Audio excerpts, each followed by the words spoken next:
infrastructure development and a lot of different things. World Bank is a huge source of knowledge base for us in developing different policies for Nepal. I would like to thank World Bank for the continued support to Nepal's development, and personally to David, who has been my not long standing, almost more than 1 year now, year and a half, and we share a lot of things. We have in common a lot of things. On the current economic scenario, there's a reference to the Gen Z movement of September 8 and 9, which caused serious damage to some private assets and public assets. As you know, the total damage is in the tune of 200 billion. That does not include the loss of stock and loss of business. Put together, FNCI has one kind of estimate, and the government has another kind of estimate. But the scenario of economy, the estimates of growth for the current year and all those things, I possibly beg to differ from my colleagues of World Bank. You may have your own estimation. I have my own estimation. To be on the point, as you said, the service sector may suffer in the rest of the year. October 2025 happens to be the month in which Nepal received the largest number of tourists at any time in the last 40-50 years. 128,000 tourists in a single month, post a violent month. September happened to be a violent month, October picked up, and November also has a very good picture. On the other activities in the service sector, things appear to be good. I do not say they are very rosy and very good, but the proxy indicators that we use oftentimes to measure the performance and the heat of the economy is the value-added tax collection, which essentially refers to the consumption, the customs collection, which refers to both the output and also consumption, because more than half of the imports we make is for the manufacturing. The customs revenue collection has gone up by more than 13% as of today. Value-added tax collection has gone up by more than 12% as of today. Excise collection is nearly 20% over and above the last year's number. So excise basically comes from manufacturing. So what do you see about the picture of manufacturing, of service, is quite different from what my colleagues in the World Bank saw. So we'll sit and do the discussion, but ultimately the numbers will prove when National Statistical Office releases these numbers, maybe around the middle of this Nepali fiscal year and end of the English calendar year. As soon as the damages were known to the government, within a period of less than 7 days, we came together with a collective policy response to the damages caused by the early September violence, and that was the business recovery plan, as you call it, which is a document produced jointly by Nepal Rashtra Bank and Ministry of Finance and other development authorities.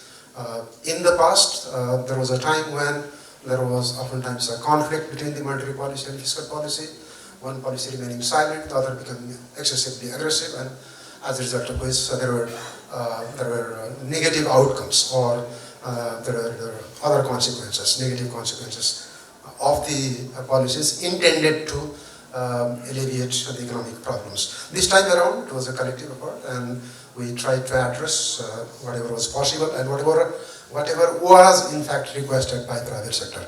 I'm happy to report here, I think it will be corroborated by our private sector colleagues, that everything the private sector told us at that time was adopted blow by blow. We said that this is the moment government should be generous, this is the moment Nepal Rashtra Bank should be generous, and we addressed almost all of those. Now, based on the reports I am getting, that almost all of the private sector entities have started reconstruction. Along with that, government agencies also have started reconstruction. You might see the buildings around Srinivara complex or within Srinivara complex, and also outside Kathmandu Valley. In many places, tax offices were totally burned down, all files gone, customs. but services resumed immediately, and most of them have moved to safer and better places, either reconstructed or relocated. So those things are happening, and we expect that the full-fledged reconstruction on the public sector side, mostly the municipalities and provinces, will begin very soon. Just as the recommendation or the analysis made by the Nepal Development Update November 2025, the misallocation or misappropriation of government resources or low prioritizing, those things were also addressed immediately after the formation of this government. Within the first 5 days itself, the system, not me in the Ministry of Finance, but the system of Ministry of Finance identified projects which are not prepared. There was no groundwork at all, or projects which were in the book, but you could not locate where the location is. The system identified such projects, and in the spirit of allocating efficiency or making budget more responsive to the needs of the economy, nearly, if I state the numbers will be very high. I think 1,200 plus small projects with no value for money, absolutely nothing, no contribution to the GDP or employment or anything else, which could have been possibly misused to benefit the political party cadres, were dropped. They are currently on hold. We are examining still whether some of such projects were really the need of the people, whether such projects had the basic initial work complete, for example, the design, the estimate, and the possible completion period, because you cannot start a project which has a life of around 200 years. As my colleague just now presented, that even the national pride projects have a lifetime of 41 years to complete and give benefit to the people. So we would like to shorten that to maybe about 5 years or 6 years. So within the, if possible, within the medium-term expenditure framework. My distinguished colleague, Dr. Khanal, I also happen to be Khanal, and Dr. Tilly Khanal had given a report a long time ago. We are implementing that report to ensure that the resources government has is used properly. And many of the government offices also have been done away with.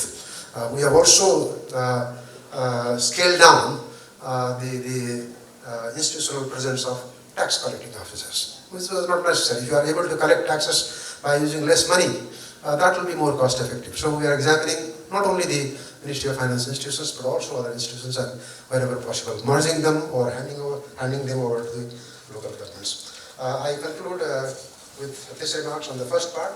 On the second part, the major findings, these were discussed with me for several weeks before I unexpectedly and to my surprise was inducted in the cabinet. Before my induction, I was deeply involved with this process of examining why the public investment management in Nepal is poor. All the issues identified were the ones that was discussed with me, and I was in line with the conclusion arrived at in those several meetings we had. Many mundane and obviously looking things have become a very important and very critical thing, like felling a tree for a very important national project, national pride project, taking over 2 years, 3 years, sometimes absolutely becoming impossible, and project totally stalled. Problem of land acquisition, problem of the valuation of the bids. Although our law clearly says that each bid the government agencies choose should be based on the substantially responsive, lowest evaluated bid principle. That does not say it should be lowest bid. That has 3 other qualifications. It has to be substantially responsive and then evaluated. So you need to evaluate not based on the cost, you need to evaluate based on the technical competence, based on the financial competence of the potential contractor or the bidders. So because our system and people oftentimes would like to avoid the risks, what they do is they take the easier path, and the easier one is to examine the numbers. They are visible. But examining the substantial, the responsiveness, going through all the documents presented by the bidders, verifying with relevant agencies, people don't even verify how much accruals they have, how many contracts they have already taken and not fully completed in time. So you do not do the proper homework and get trapped by lowest bid. So we have to fully require our agencies to fully comply with the spirit of and the wordings of the public procurement law. In addition to that, if in spite of doing all those things, if you suspect that the bid is very low and there is no possibility that within that given amount the contractor will be able to complete the project in time, the questions should be asked. And this is what the recommendation the Nepal Development Update is making. Very good. So we will definitely address them. Except for the growth scenario forecast, I fully support the conclusions given by this Nepal Development Update. I thank the World Bank team for producing this excellent report. Now I would like to add a couple of more points. Group here and also my colleagues would be expecting that you are the ones who are chairing this high-level economic advisory reform commission in the past. What are you doing now? That might be the question.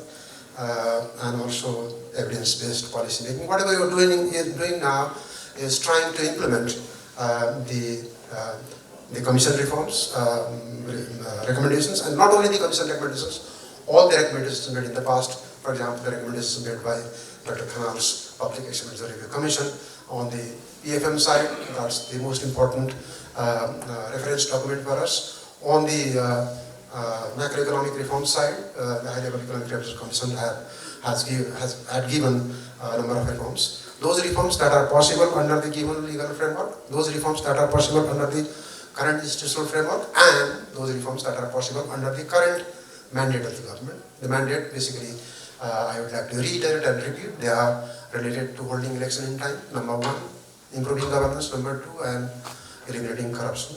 In all those these fronts, we had a number of institutional policy and procedural recommendations which we are implementing. To cite a few examples, the improvement in the trade facilities or reducing the cost of doing business for international trade, we immediately introduced the online valuation system requiring the custom officials to follow exactly what the gap valuation rules say and not go by the arbitrary problem-creating diktat that they oftentimes issue for the valuation of the imported materials. So that is under implementation. We are reviewing the full audit system and saying that this has to be faceless in the future and creating less hassles and problems for the taxpayers. We are pushing the taxpayer services further out. The outreach has been increased to municipal level, which will happen within a year, but immediately 52 different municipalities and 77 districts will have taxpayer offices, so that will ease taxpayers at least to get the PAN certificate, to deposit taxes, and maybe get some kind of services from without any hassles. So removing those kind of barriers for tax compliance has already been introduced. In the expenditure management, you have already seen the reforms. There are oppositions. People without any authority were using government vehicles for 26 years, just because they happen to be a very senior political leader in the past. No law, no rule. The enforcement of law is a very important part of the governance. So we said that whether you are former speakers or former prime minister, we have due respect to you, but the benefits you are using from the government treasury, from taxpayers' money, is not legal. You will have to refund. They were refunded. We got more than 30 vehicles back. We got more than 1,000 police forces back because they were serving those families, doing things that was not their part of the business. So that is also the reform on the proper use of government's money and enforcing the law. So governance. On the corruption, 18 cases have been filed by CIA in just 2 months, which did not happen in the past within 2 months. AML, more than 12 billion of cases have been filed in 6 different places. Baglu, Pokhara, Kathmandu, and that process is going on. We are talking to business people that honest businesses will be promoted, full support from the government, but whosoever goes against the principles of good governance, because good governance does not mean this is the policy for the government only. Good governance means the policy for the corporate sector, private sector as well. Governance should be good everywhere. The government alone being good and the rest of the society, if it is bad, we cannot have a proper business environment, proper investment climate. So as to have proper investment climate, level playing field, opportunity for all, equal access, these are the fundamental principles which no private sector should also try to deviate from. So we are asking private sector as well to isolate bad elements, and they allow the government to take action as per the law. Nothing will be done over and above the law. So with this brief note on the reforms that the current government is implementing, as you know, we have a lot of things to do, so I am in a hurry to attend another meeting to be chaired by Prime Minister, so I beg excuse, and I would have wanted to talk to my students here how things are now since I left. I left in 2022 only, this campus. I was an adjunct, what they call as an adjunct professor, not full professor. Put together, I spent about 19 years in Kusum. From the day Kusum was set up, I was the tutor for accounting and financial management. And when I closed, I took over from Ajit Wakli. He was teaching business environment, very complex topic. I taught business environment when I left in 2022. Thank you very much.